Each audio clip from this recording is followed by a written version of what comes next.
Hey, so I hope everyone watching is doing well. Today I wanted to talk about Bossa Nova slash Latin jazz, and this is some of my favorite music.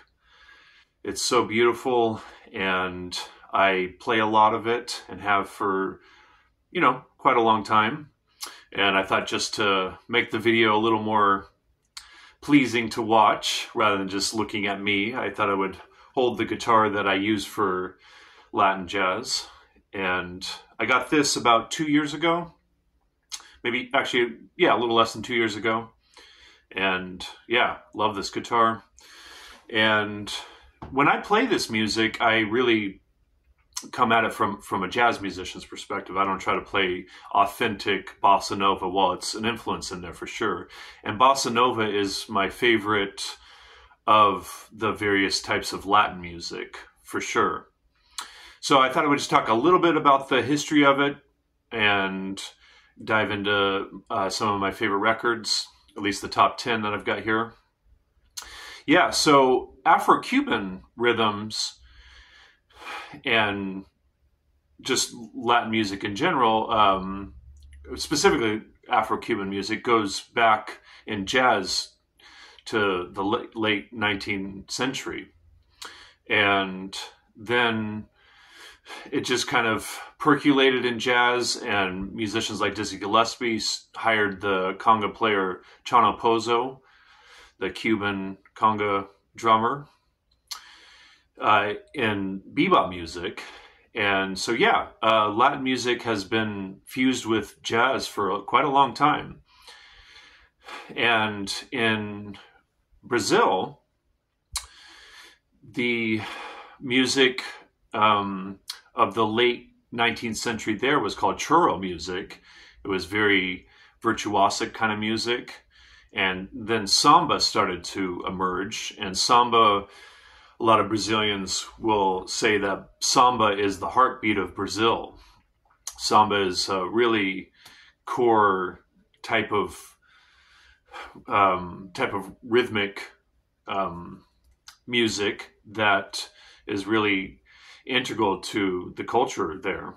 And they have carnivals in Brazil, and samba is a really important part of that. And in the late 50s, bossa nova started to emerge, and bossa nova incorporated samba, but bossa nova was a more laid back kind of music, a little more kind of introverted, less extroverted, and less entertainment oriented. And it had a lot of very beautiful melodies and a lot of jazz and classical type harmonies. And some of the most important musicians that emerged in Rio de Janeiro that started inventing this new kind of music, probably the most important composer was Antonio Carlos Jobim, and right along with him was probably the most important at the time performer of bossa nova, João Gilberto, and he was playing a lot of Antonio Carlos Jobim's, and João Gilberto was using samba rhythms with the harmonies and then singing the melodies.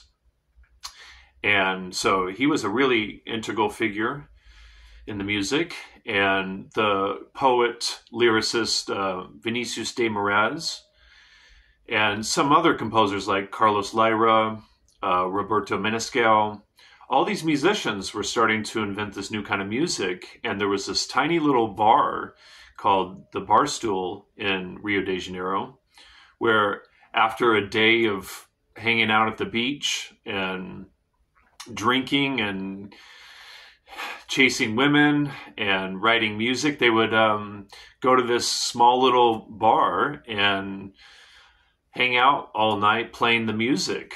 And the U.S. State Department funded jazz musicians to go over to Rio de Janeiro. And one of the most important musicians in that group was the guitarist Charlie Byrd. And Charlie Byrd went over there, integrated with the musicians, and then came back to the United States. And showed this. He had a recording of this music and showed the music to the saxophonist Stan Getz, and Stan Getz immediately fell in love with this music, and so that started to happen really quickly right after Bossa Nova was invented. And in Bossa Nova, Antonio Carlos Jobim, he's my favorite.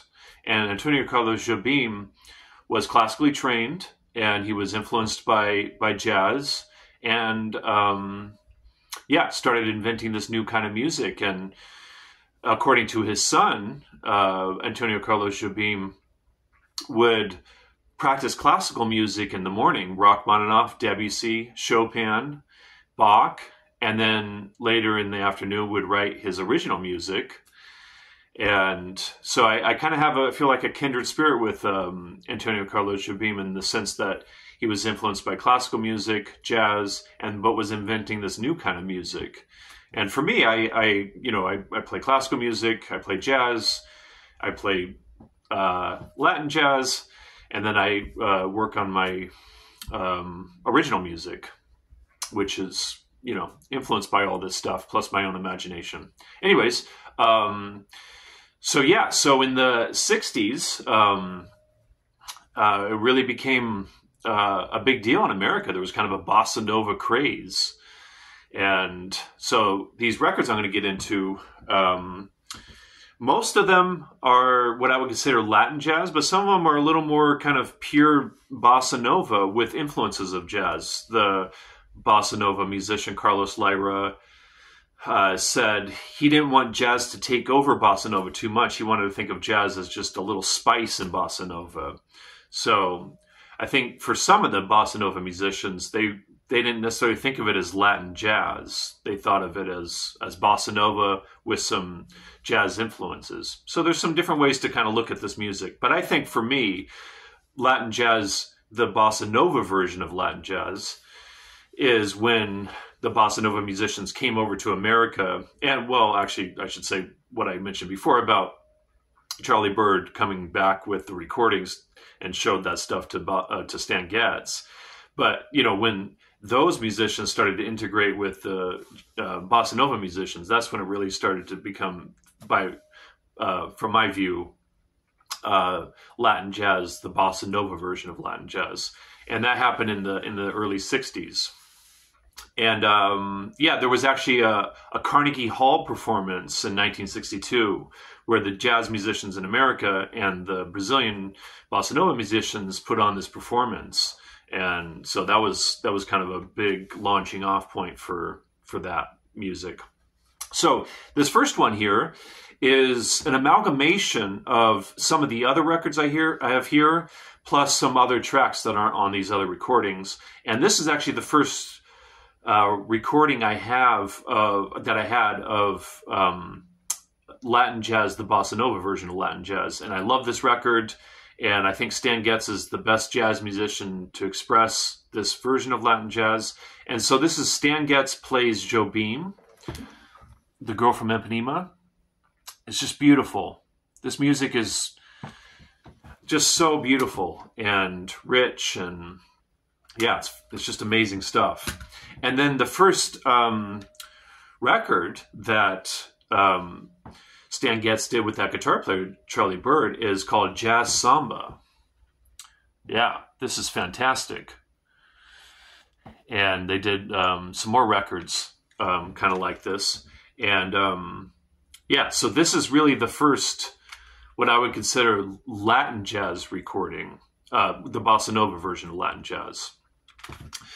Okay, and then, so I am kind of going towards my number one here.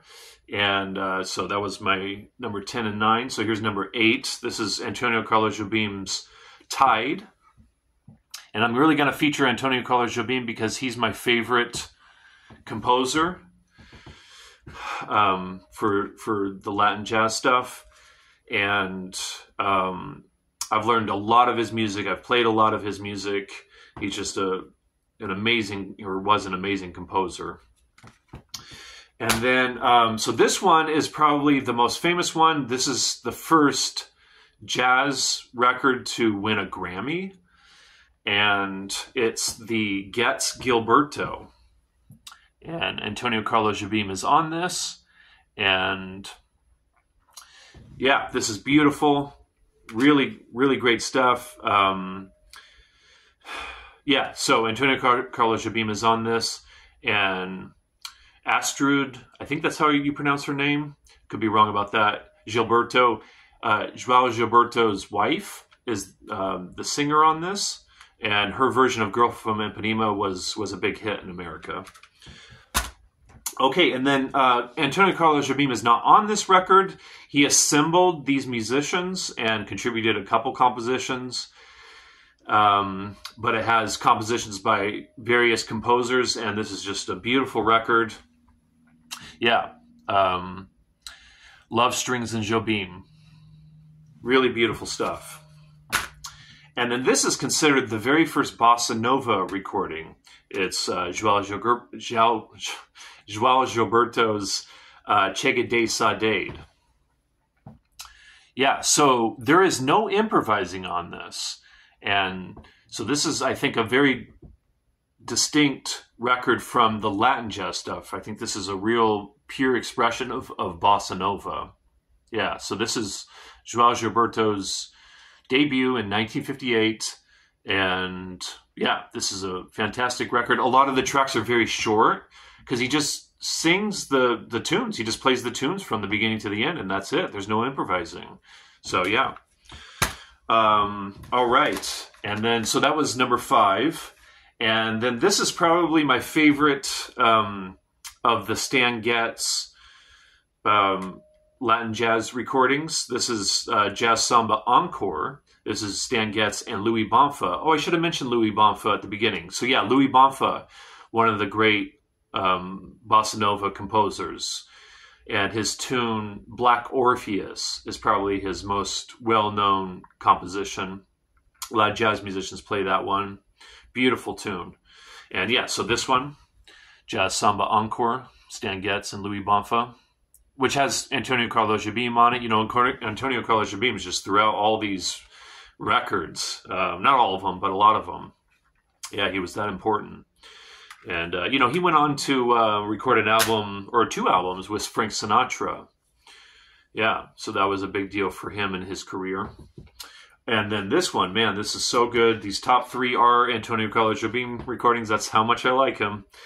Obviously not alone in this, but his record, Stone Flower.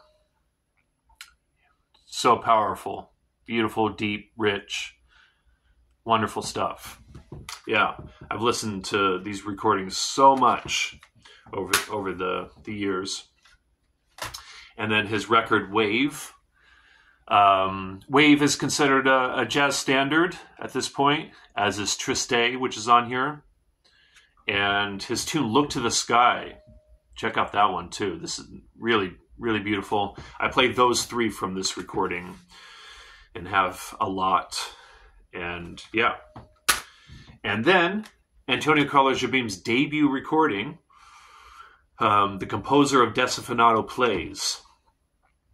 And it's all of his original music. And I think there's 12 tracks on here. Let me see here. 1, 2, 3, 4, 5, 6. Yeah, 12 tracks. And I know how to play all of these compositions. And yeah, this is just stellar. Wonderful. Yeah, I can't over recommend this music enough if you haven't listened to it already. Yeah, it's really beautiful, wonderful music. Okay, thanks for watching.